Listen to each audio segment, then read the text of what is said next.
Hello, Primary 6. Today we will take the second lesson in the Unit 1, Properties of Ratio.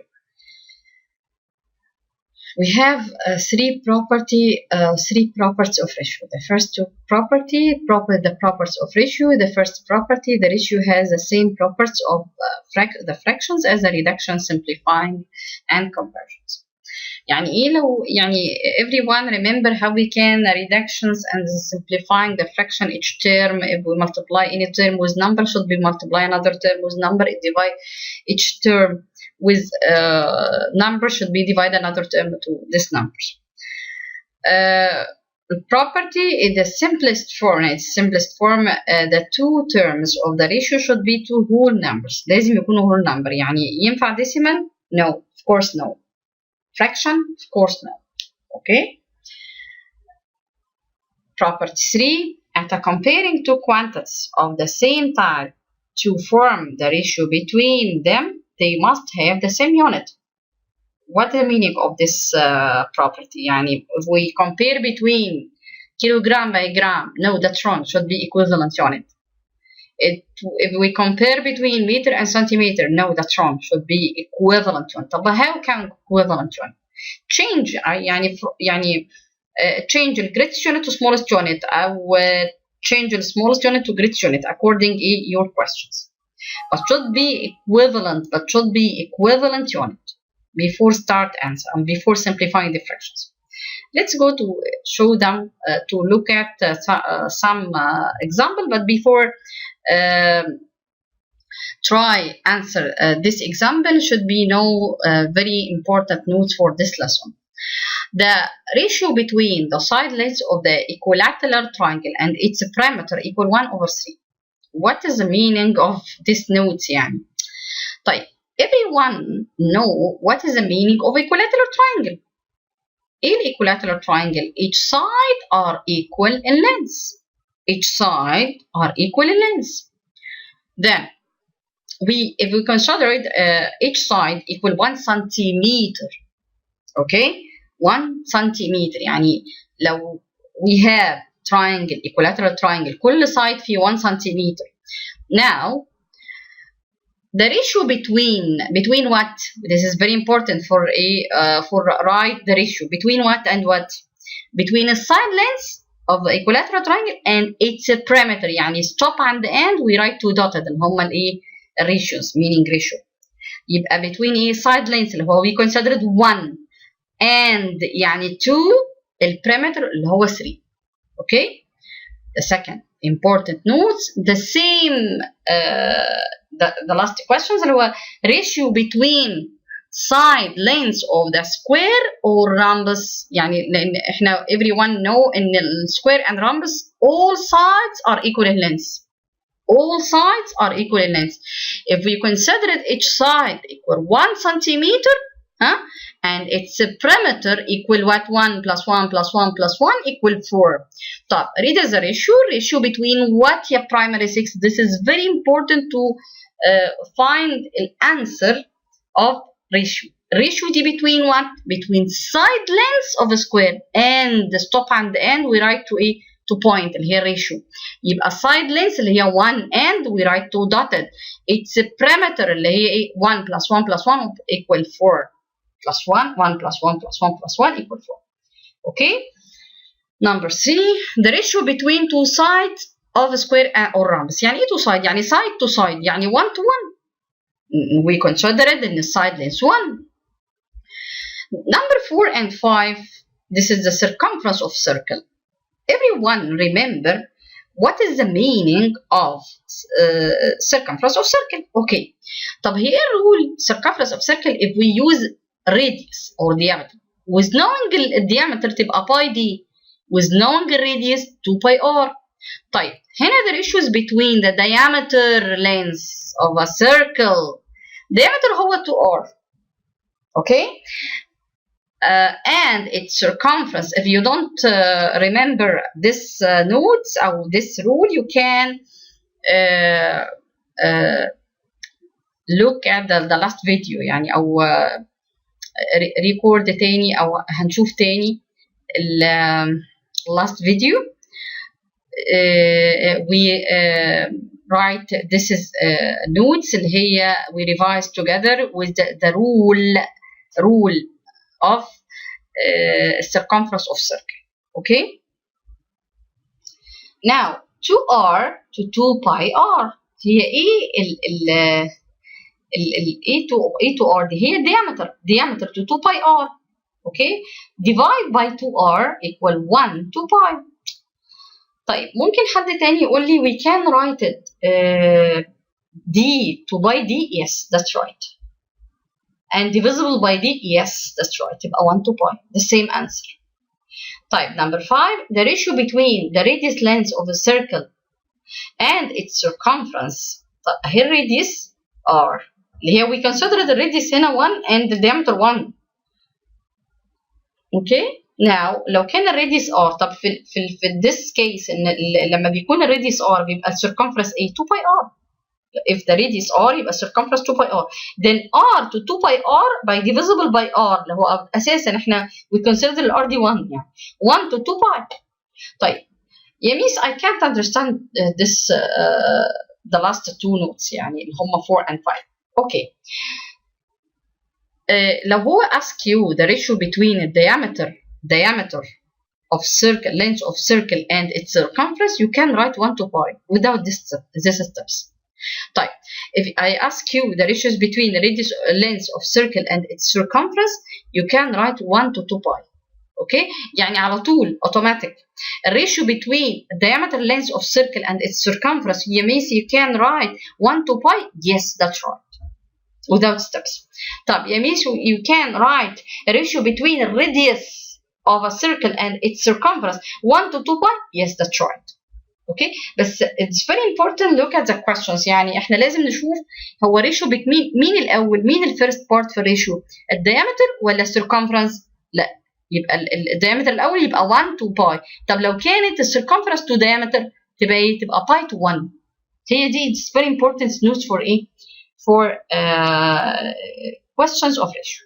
And it should be know the ratio between which one the first part and which one the second part. Okay.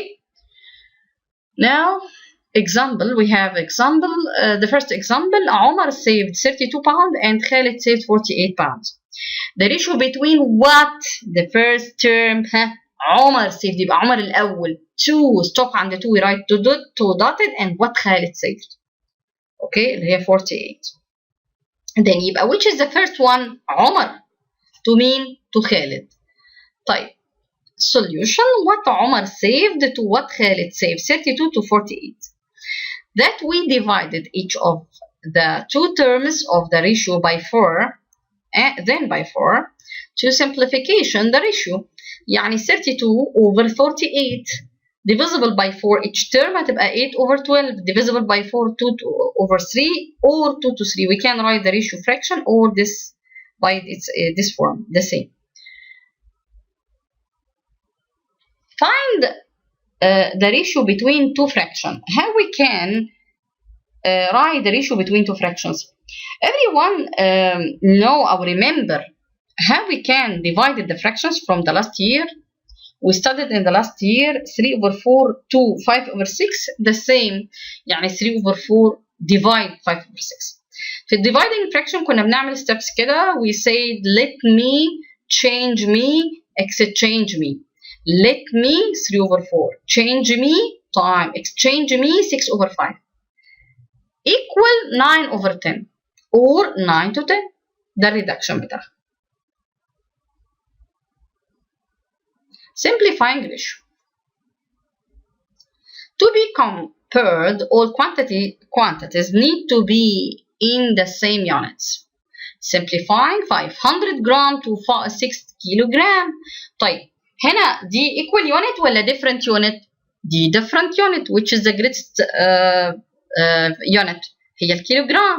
Then we can multiply kilogram by 1000 equals 6000. Then if 6000 بقت هنا ايه بقت جرام يبقى جرام to جرام. 500 gram to 6000 gram ما دام هي the same unit we can remove the unit and then we simplify. اوكي divide by what divide by 100 each term يعني هنا 0 مع 0 0 مع 0 divide by 100 اوكي it will be what كانت 5 to 60 طيب ال 5 و 60 كان divisible by ايه يا primary 6 التو نمبر دول كان divisible by 5 equal 1 to 12 fine simplify 3 ton to 600 kilogram which is هما دول equal unit ولا different unit this is very important for ratio this is a different unit برافو fine طيب how we can change a ton to kilogram by multiplying by what your primary 6 30 seconds to think these questions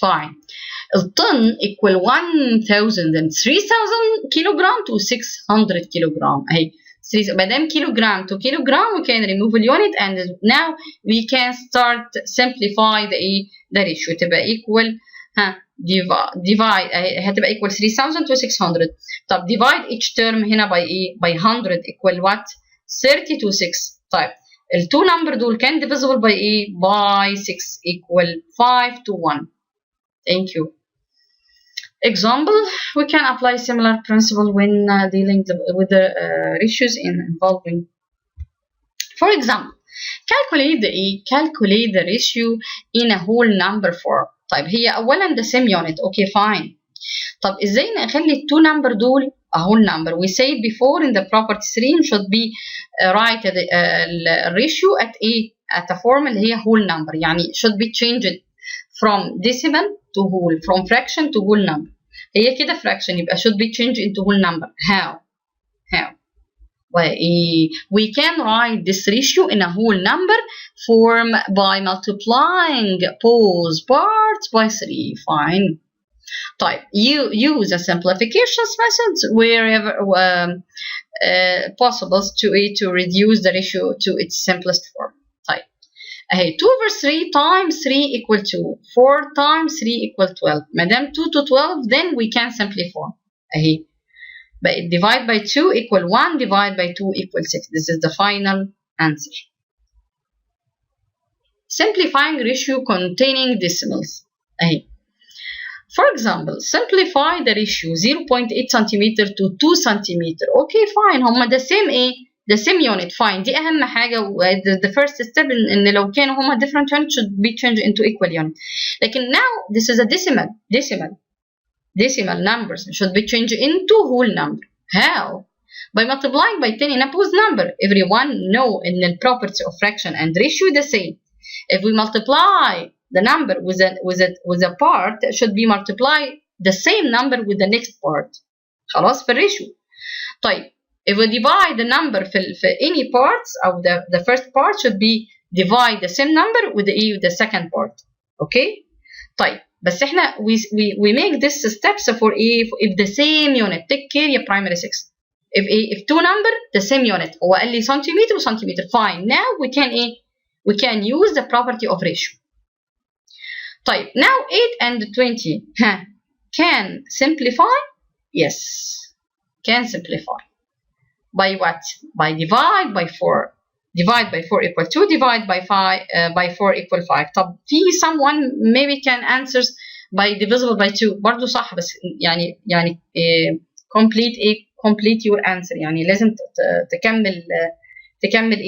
تكمل البروبرتي سوري الريشيو to final answer اللي هي تبقى equal 2 to 5 سنتيمتر يعني 2 to 5 خلاص this is cannot simplify طيب once the ratio whole number form apply simplification if this is possible يعني لازم اعمل لها simplification لو ينفع طيب examples the first one اللي هو simplify 25 to 30 يعني I will give you just 30 seconds to think about this question the two number هنا can be simplifying divisible by what fine divisible by 5 excellent يبقى 25 divide 5 equal 5 لازم نعمل في another part أو the second part the same steps divisible by 5 يبقى 25 divide 5 equal 5 30 divide 5 equal 6 هنا simplify 48 to 32. Someone maybe divisible by 4, someone divisible by 2, someone divisible by what? طيب يعني the first step we can divisible by two steps اللي هي 48 divisible by 8 equals 6, divisible by 8 equals 4, divide by 2 equals 3, divide by 2 equals 2. Okay, هو يعني this can be done in one steps by divisible by 16 as you like. المهم ايه يعني المهم بيكون الفاينل انسر ار ايه يعني الفاينل انسر بيكون right. this is important ايه in the ratio. ان if you divide by start by 2 يبقى complete simplify to ايه to find the final answer اللي هو 3 to 2. طيب simplify 75 pound to 1.25 pound. This is very important question in primary 6. Now هل يعني we start by change decimal point into whole number ولا start by change unit أو greatest unit to smallest unit? Which steps will be start يعني؟ طبعا it's very important ان احنا change نعمل equivalent unit يعني it should be equivalent the unit of ratio. This is important steps and the first step before start answer the ratio. يبقى it's very important should be change the greatest unit to smallest unit. طيب now which is the greatest unit البياستر ولا الباوند؟ الباوند. then we multiply احنا we change اليونت بس يعني مش هنعمل multiply هنا time 100 وهنا time 100. this is that's wrong. but take the greatest unit to change into smallest unit يعني multiply by 100 وبس خلاص. يبقى هنا multiply by 100 الباوند في 100 الباوند في 100 بياستر تبقى ايه this unit تتشينج لوحدها هتبقى ايه 125 يعني تبقى ايه 75 بياستر اهي to 125 بياستر. ما دام هي بقت equal unit we can simplify. طيب مفيش حد يجي يقول ان انا after we finish multiply both term to 100 ليه؟ after we change the greatest unit to smallest unit we remove the decimal point. خلاص احنا شلنا خلاص الديسيمال point بقت 125 بياستر. then 75 to 125 divide by post term divide by 25 بقت 3 to 5 يعني someone maybe divided by 5 بعد كده complete بقى complete simplify لحد ما تبقى ايه 3 to 5. okay another example exercise 1 عندنا simplify the following expressions 6 to 21 try answer يعني try answer I will give you 1 2 3 4 5 يعني 2 minutes to find the total answer or total final answer.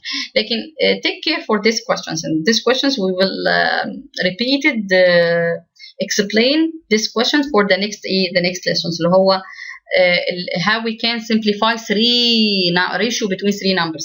هي the same steps ال 35 وال 56 وال 49 هو كان divisible هو ايه ال HCF بتاع of this 3 number هو ايه ال HCF 7 يبقى we can divisible ال 3 number divisible by ايه by 7 خلاص. هي the same steps for the ratio between two numbers. now start answer.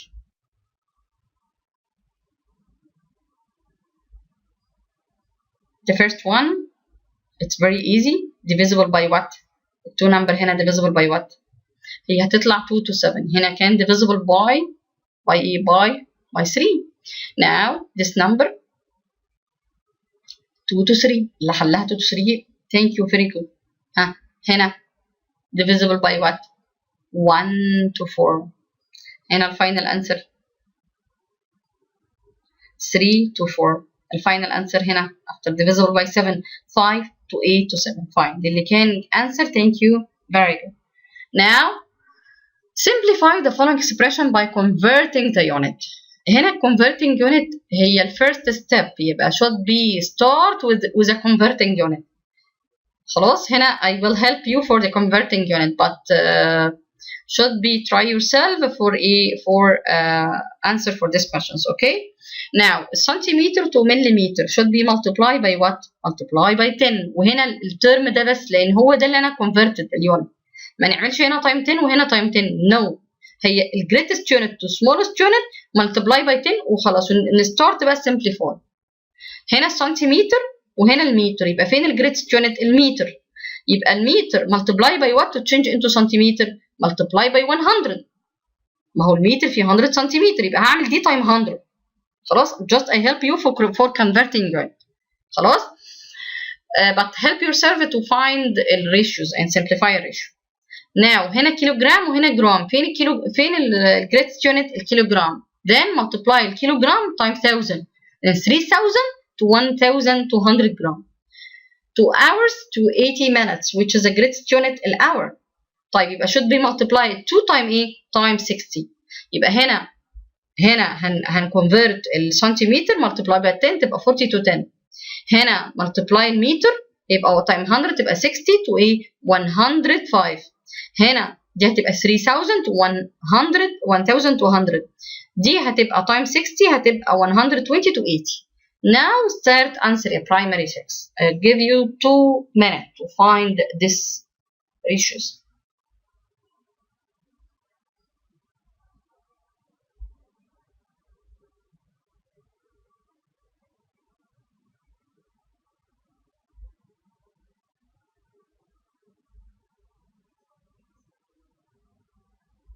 Fine. The first one هتبقى 4 to 1. Okay.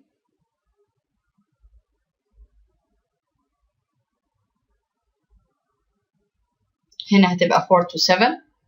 5 to 2. 3 to 2. اللي كان answer question 2 وكل ده كان right. Thank you very good. Thank you very good. And we have 3 questions كلها ratios but should be know the ratios between one. يعني فين ال first term فين ال second term. 125 men and 150 women. طيب are at a wedding write this as a ratios of men to each woman in its simplest form. طب هو قال لي ratio between مين؟ ratio of men to يبقى stop عند 2 women.